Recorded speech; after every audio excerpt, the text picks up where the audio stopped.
Histoire 1. Umi a toujours aimé les animaux, surtout les grands félins. En grandissant en Afrique du Sud, elle passait ses week-ends à faire du bénévolat dans une réserve de faune locale, apprenant les tenants et aboutissants des soins aux animaux. Lorsqu'elle a eu 18 ans, elle a décroché son premier emploi en tant que gardienne dans un sanctuaire de grands félins au cœur de la brousse africaine. Umi aimait son travail et les animaux semblaient le lui rendre. Un lion en particulier, nommé To, avait toujours été le préféré d'Umi. To était un spécimen magnifique avec une crinière épaisse de fourrure dorée et des yeux verts perçants. Umi avait passé d'innombrables heures à nouer des liens étroits avec le lion en lui offrant une attention constante et en lui fournissant des soins attentifs. Elle s'était consacrée à le nourrir avec soin et à le promener régulièrement à travers le sanctuaire, renforçant leur connexion tout en s'assurant qu'il se sente à l'aise et bien dans son environnement. Lorsque To était né avec ses 3 autres frères et sœurs, sa mère, une lionne nommée Elna, était morte peu après avoir donné naissance en raison d'une complication. Après la mort d'Elna, les autres lionceaux sont également morts, sauf To, ce qui, selon le sanctuaire, le rendait spécial. To était un régal pour les soigneurs et les visiteurs, apportant une joie immense autour de lui. À 4 ans, il était devenu un lion beau et majestueux. Contrairement aux autres lions sauvages, To avait été dressé pour suivre et exécuter certains ordres donnés par Umi, que ce soit pour le nourrir ou lors des contrôles de santé effectués par la direction du sanctuaire. Un jour, Umi faisait ses rondes habituelles, vérifiant que les animaux avaient suffisamment de nourriture et d'eau. En s'approchant de l'enclos de Tao, le lion poussa un rugissement féroce, ce qui n'était pas habituel pour lui. Umi essaya de calmer Tao en lui parlant doucement, mais le lion semblait agité et nerveux. Le lion continuait de montrer des signes d'agitation et de nervosité. Ses mouvements restaient erratiques et son comportement était loin d'être apaisé, comme s'il était troublé par quelque chose qui échappait à Umi. Alors qu'Umi tendait la main dans l'enclos pour nourrir Tao, le lion se jeta soudain en avant, refermant ses mâchoires sur le bras d'Umi. Umi fut surprise et cria de douleur alors que Tao commençait à la traîner dans l'enclos. Umi pouvait sentir les puissantes mâchoires du lion écrasant ses os alors qu'elle luttait pour se libérer. Umi se souvint de son entraînement en une fraction de seconde et savait qu'elle devait agir rapidement pour survivre. Elle se rappela avoir lu que les lions sont plus susceptibles de lâcher leur proie s'ils sont frappés au nez. Elle utilisa toute sa force pour frapper To au visage avec sa main libre. Le coup étourdit To pendant un moment et Umi put libérer son bras de l'emprise du lion. Mais Tao n'en avait pas fini. Il continua d'attaquer Umi en la mordant et la griffant de toutes ses forces. Umi essaya de se défendre, mais elle fut rapidement dépassée par la force et la férocité du lion. Umi cria alors que le lion commençait à la mutiler brutalement, la mordant et la griffant partout, de la tête au torse. Elle tenta à nouveau de se libérer de Tao, mais sa force était évidemment insuffisante face au prédateur. To continua de grogner et d'attaquer Umi avec une intensité croissante, chaque rugissement résonnant dans l'air alors que ses griffes et ses dents déchiraient la peau de la jeune femme. L'agression se poursuivit sans relâche jusqu'à ce qu'Umi soit grièvement blessée, son corps couvert de sang et ses blessures devenant de plus en plus graves avec chaque coup porté par le lion furieux. Alors qu'Umi pensait que tout était perdu, elle entendit une fléchette tranquillisant percer l'air. L'équipe d'intervention d'urgence du sanctuaire avait été alertée de l'attaque et était arrivée juste à temps pour sauver la vie d'Umi. Le tranquillisant fit rapidement effet et Tao s'endormit profondément. Umi fut transportée d'urgence à l'hôpital où elle subit une opération pour réparer les dégâts causés par l'attaque du lion. Miraculeusement, Umi survécut à l'épreuve, mais elle en garda des cicatrices physiques et émotionnelles. Après l'attaque, To fut transféré dans un autre enclos pour examiner son comportement et décider s'il fallait le garder ou lui donner un autre soigneur. Pendant ce temps, Umi se vit offrir un autre rôle au sanctuaire, mais elle refusa d'abandonner son travail de gardienne. Elle se jeta à corps perdu dans son travail, déterminée à montrer qu'elle pouvait surmonter sa peur et continuer à prendre soin des animaux qu'elle aimait tant. Malgré le traumatisme qu'elle avait vécu, Umi ne perdit jamais son amour pour les animaux. Elle continua de travailler au sanctuaire jusqu'à ce que la direction décide de garder To sous surveillance et forma même un lien spécial avec le lion qui avait failli lui prendre la vie. Umi savait que l'attaque avait été un tragique accident et elle refusait de garder rancune envers l'animal qu'elle avait appris à aimer. Des années plus tard, Umi repensa à ce jour fatidique et réalisa à quel point elle avait eu de la chance de survivre.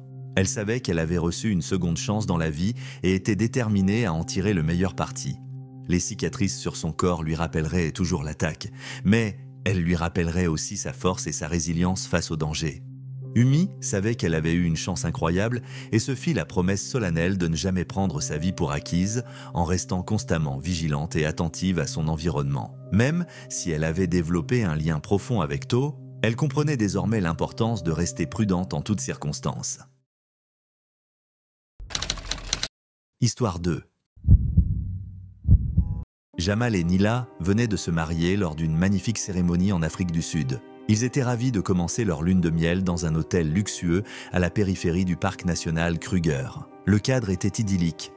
Les préparatifs pour cette lune de miel avaient été minutieux, incluant des excursions planifiées pour observer les animaux dans leur habitat naturel et des soirées romantiques sous les étoiles africaines. Le deuxième jour de leur lune de miel, Jamal et Nila se détendaient dans le hall de l'hôtel, profitant du soleil et des sons de la brousse africaine. Ils discutèrent de leurs plans pour la journée lorsqu'ils entendirent un rugissement puissant. Ils levèrent les yeux pour voir un immense lion mâle chargé vers eux. D'abord, Jamal et Nila restèrent figés sous le choc. Ils ne pouvaient pas croire ce qu'ils voyaient. Le lion n'était qu'à quelques mètres et ils savaient qu'ils devaient agir vite s'ils voulaient survivre. Jamal attrapa la main de Nila et la tira vers lui, essayant de la protéger de l'attaque du lion. Le lion sauta vers eux, les griffes déployées et les dents scintillantes sous le soleil. Instinctivement, Jamal essaya de le repousser à main nue, mais le lion était trop puissant. Il les renversa tous les deux et lorsqu'il toucha le sol, le lion lui sauta dessus, enfonçant ses griffes dans son dos. Nila hurla en voyant son nouveau mari se faire mutiler par le lion.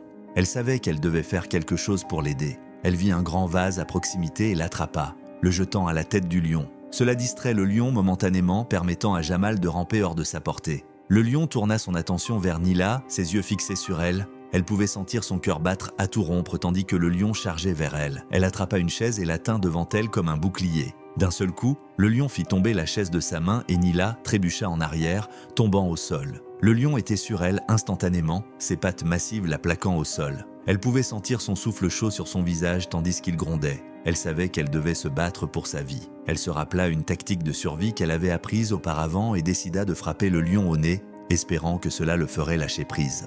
En se préparant à ce voyage, elle avait étudié diverses techniques de survie, ne pensant jamais qu'elle aurait à les utiliser réellement. Elle rassembla toute sa force et frappa le lion aussi fort que possible. Le lion rugit de douleur mais ne la lâcha pas. Elle essaya de le frapper à nouveau, mais le lion était trop fort. Il enfonça ses griffes plus profondément dans sa chair, et elle pouvait sentir le sang couler de ses blessures.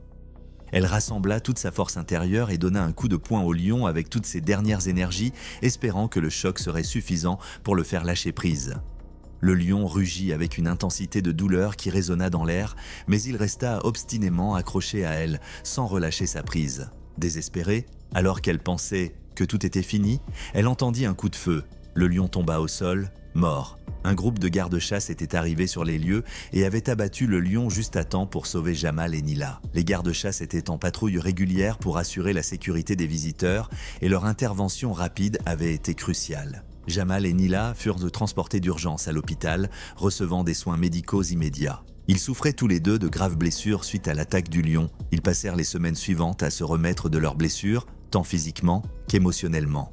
L'incident les avait profondément marqués et ils s'accordèrent à ne jamais oublier ce qui s'était passé. Ils décidèrent également de continuer à explorer et à découvrir les merveilles de l'Afrique, mais toujours avec prudence et respect pour les animaux sauvages qui y vivent. Leur rétablissement fut long et douloureux, mais leur amour et leur détermination à ne pas laisser cette expérience ternir leur passion pour l'aventure les soutinrent. Finalement, la lune de miel de Jamal et Nila fut une expérience terrifiante qu'ils n'oublieraient jamais. Ils avaient eu la chance de survivre à l'attaque du lion, mais cela leur rappela que la vie est précieuse et peut être enlevée en un instant.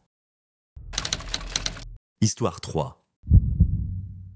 Margaret a été attirée par les animaux depuis son enfance lorsqu'elle grandissait à la ferme familiale à la campagne. Dès son plus jeune âge, elle savait qu'elle voulait devenir vétérinaire et aider les animaux dans le besoin. Les journées à la ferme étaient remplies de soins pour les divers animaux domestiques. Elle passait des heures à observer leur comportement, à comprendre leurs besoins et à les soigner avec une attention toute particulière. Elle a donc travaillé dur et a finalement obtenu son diplôme en médecine vétérinaire. Ses parents, fiers de son engagement, l'ont soutenue tout au long de ses études, reconnaissant sa passion et son dévouement. Après avoir terminé ses études, Margaret a ouvert son propre cabinet vétérinaire dans une petite ville à la périphérie d'une réserve naturelle. La ville l'accueillit chaleureusement, reconnaissant l'importance de son travail pour la communauté et les animaux environnants. Elle a toujours été fascinée par les animaux sauvages et vivre si près de la réserve lui permettait de les rencontrer régulièrement. Margaret aimait par-dessus tout prendre soin de ces créatures majestueuses et les aider à guérir de leurs blessures. Son cabinet devint rapidement un lieu de confiance pour les habitants, qui appréciaient sa compétence et sa compassion. Un jour, Margaret a reçu un appel de la réserve naturelle concernant un lion nommé Cubby, qui avait besoin d'un examen. Cubby était un magnifique lion mâle connu pour être un peu fauteur de troubles, se bagarrant souvent avec d'autres lions de la réserve. Malgré sa réputation, Margaret était excitée à l'idée de travailler avec un animal aussi puissant et beau. Elle se prépara minutieusement pour cette rencontre, emportant avec elle tout le matériel nécessaire pour effectuer un examen complet et assurer sa sécurité. La perspective de soigner un lion aussi majestueux remplissait Margaret d'une excitation mêlée de respect pour la puissance de cet animal. À son arrivée à la réserve, Margaret fut instruite de mettre un équipement de protection avant qu'un des gardes du parc ne l'escorte jusqu'à l'enclos de Cubby. Cubby était allongé à l'ombre d'un grand arbre, sa bouche couverte d'une muselière de protection et sa crinière dorée soufflant dans le vent. Margaret s'approcha lentement de lui, prenant soin de ne pas l'effrayer. Elle se présenta et commença l'examen, inspectant ses yeux, son nez et son pelage. Au début, tout semblait bien se passer. Cubby était calme et coopératif, permettant à Margaret de réaliser son examen sans problème. Elle nota quelques égratignures et blessures superficielles, probablement causées par ses récentes bagarres. Margaret était évidemment nerveuse puisqu'elle effectuait un examen sur un énorme prédateur, mais elle était convaincue que rien de grave ne se passerait puisqu'un garde du parc était à ses côtés. Cependant, alors que Margaret examinait ses postérieurs, Cubby se retourna soudainement et se jeta sur elle avec une vitesse et une force incroyables. Le moment de calme fut brisé par cette attaque soudaine et Margaret sentit son cœur s'emballer tandis que le poids du lion la clouait au sol. Le lion, bien que muselé, utilisait ses griffes puissantes pour tenter de se défendre, interprétant probablement l'examen comme une menace. Margaret n'eut pas le temps de réagir. Avant qu'elle ne s'en rende compte, elle était au sol avec tout le poids du lion sur elle. Le garde du parc appela des renforts. La situation était critique, mais Margaret sentait une lueur d'espoir en entendant les voix des autres gardes se rapprocher. Ils coordonnèrent leurs efforts pour détourner l'attention du lion et permettre à Margaret de s'échapper. Enfin, après ce qui sembla être une éternité, Margaret réussit à se libérer de l'emprise du lion. Elle se releva avec l'aide du garde du parc et tous deux coururent vers la sécurité du camion du garde. Son cœur battait la chamade et chaque pas vers le camion semblait une victoire. Une fois en sécurité dans le camion, Margaret prit une profonde inspiration et évalua ses blessures. Elle s'évanouit soudainement, ce qui poussa le garde à démarrer son camion et à l'emmener à l'hôpital le plus proche. Margaret souffrait de blessures et de lacérations à la tête, au cou et au torse, nécessitant des soins intensifs pour guérir. Après quelques mois, Margaret se remit et sut qu'elle devait retrouver sa concentration pour retourner au travail. Ses proches, ses collègues et les membres de la communauté lui rendirent visite, la soutenant dans sa convalescence. Au cours des semaines suivantes, Margaret travailla sans relâche pour surmonter sa peur de travailler à nouveau avec des animaux sauvages. Elle savait que si elle ne faisait pas face à ses peurs, elle ne pourrait jamais continuer sa vocation. Elle consulta des experts en psychologie animale et en gestion du traumatisme pour mieux comprendre les réactions imprévisibles des animaux en détresse. Finalement, Margaret put retourner à la réserve naturelle et continuer son travail en tant que vétérinaire. Elle apprit de son expérience avec Cubby, réalisant que même les animaux les plus dociles et coopératifs pouvaient être imprévisibles et dangereux. Malgré le traumatisme de l'attaque, Margaret ne perdit jamais son amour et son respect pour les animaux sauvages. Des années plus tard, Margaret devint l'une des vétérinaires les plus respectées et expérimentées de la région. Son courage et sa détermination face aux dangers lui valurent l'admiration de ses collègues et le respect des animaux dont elle s'occupait. Bien qu'elle ait été brutalement attaquée par un lion nommé Cubby, Margaret sortit de cette expérience plus forte et plus déterminée que jamais. Elle devint également une voix influente pour la protection et le bien-être des animaux sauvages, partageant ses connaissances et son expérience avec les nouvelles générations de vétérinaires. Histoire 4. Xuchang était un lion majestueux qui vivait dans un zoo en Chine. Il était l'une des attractions les plus populaires du zoo, attirant des foules de visiteurs chaque jour. C'était une bête magnifique, avec une crinière dorée qui brillait au soleil et des yeux verts perçants qui semblaient voir à travers vous. Sa prestance et sa beauté étaient telles que beaucoup de visiteurs revenaient plusieurs fois juste pour le voir. Xu Chang était bien soigné par ses gardiens qui lui fournissaient une alimentation équilibrée et maintenaient son enclos propre et spacieux. Il était content de vivre au zoo, se prélassant au soleil et jouant avec ses jouets, tout en interagissant de manière amicale avec ses gardiens. Un jour, cependant, la tranquillité du monde de Xu Chang fut brisée lorsqu'un visiteur ivre sauta dans son enclos. L'homme titubait autour de l'enclos, criant et provoquant le lion, inconscient du danger. Xu Chang fut surpris par l'apparition soudaine de l'homme, mais il se rendit vite compte que l'homme n'était pas à prendre à la légère. Le lion grogna et montra ses dents, avertissant l'homme de rester à l'écart, mais l'homme était trop ivre pour entendre l'avertissement et continua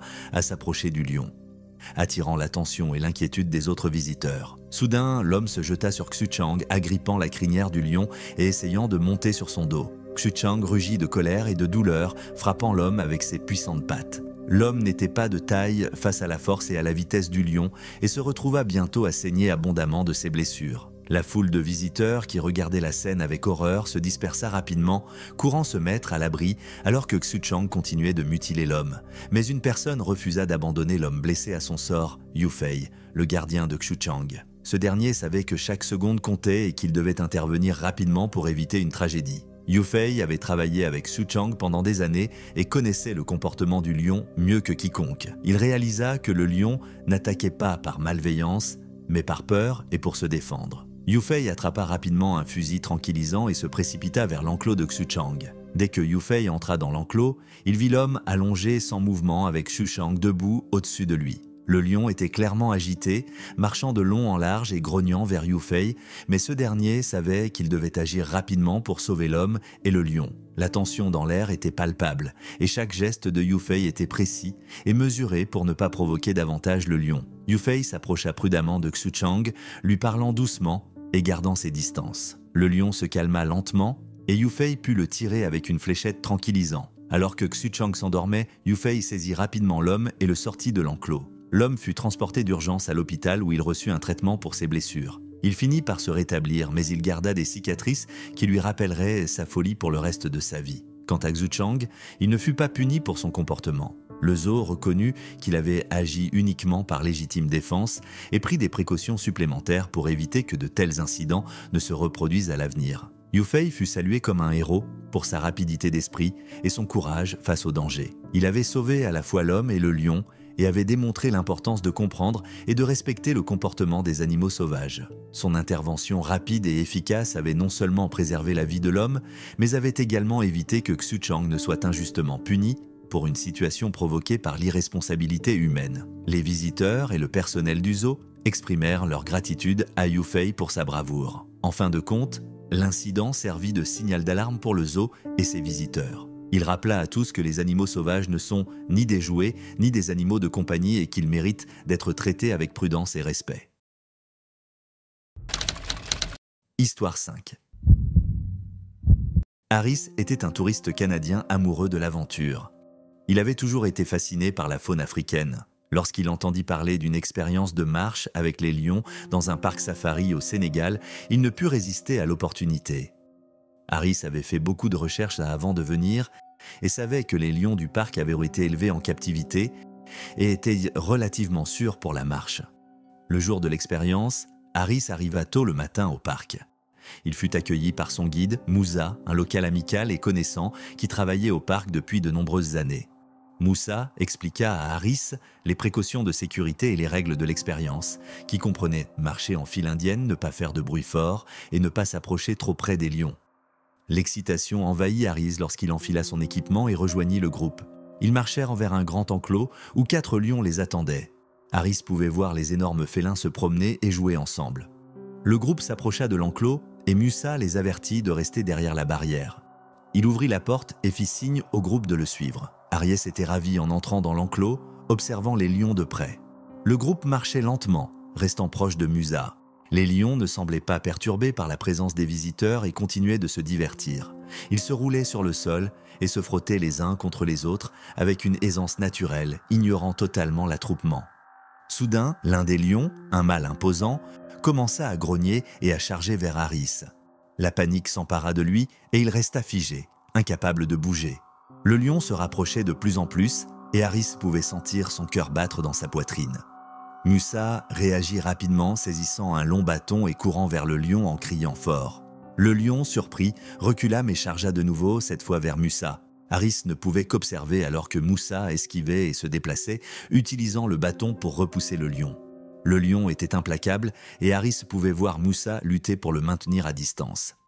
Harris savait qu'il devait agir immédiatement pour apporter son aide dans cette situation critique, mais il se retrouvait complètement paralysé par une peur intense et écrasante qui le figeait sur place. Soudain, il se souvint des règles que Moussa leur avait expliquées avant d'entrer dans l'enclos. Il recula lentement, essayant de ne pas attirer l'attention du lion. Moussa continuait à se battre contre le lion, mais était visiblement fatigué. Le lion devenait de plus en plus agressif et Harris pouvait voir la peur dans les yeux de Moussa. Harris savait qu'il devait agir, mais ne savait pas comment. Soudain, il vit le bâton que Moussa utilisait gisant sur le sol près de lui. Sans réfléchir, Harris saisit le bâton et courut vers le lion en criant fort. Surpris, le lion se tourna vers Harris, donnant à Moussa une chance de s'échapper. Harris utilisa le bâton pour repousser le lion, le frappant à la tête et faisant des bruits forts. Le lion recula et Harris profita de l'occasion pour s'échapper de l'enclos. Moussa le suivit et ils fermèrent la porte derrière eux. Harris tremblait et était couvert de sueur. Il n'avait jamais eu aussi peur de sa vie. Moussa vérifia qu'il n'était pas blessé et s'assura qu'il allait bien. Ils regardèrent tous deux en arrière vers l'enclos où le lion était calme et de nouveau en train de jouer. Moussa expliqua à Harris que même les animaux les mieux dressés pouvaient parfois devenir imprévisibles et qu'il était important de suivre les règles de sécurité. Harris remercia Moussa de lui avoir sauvé la vie et promit de ne jamais oublier les leçons qu'il avait apprises. Cette expérience le marqua profondément et renforça son respect pour la puissance et l'imprévisibilité de la nature. Il savait qu'il raconterait cette aventure à ses amis et sa famille, rappelant toujours l'importance de respecter les animaux sauvages et leurs habitats.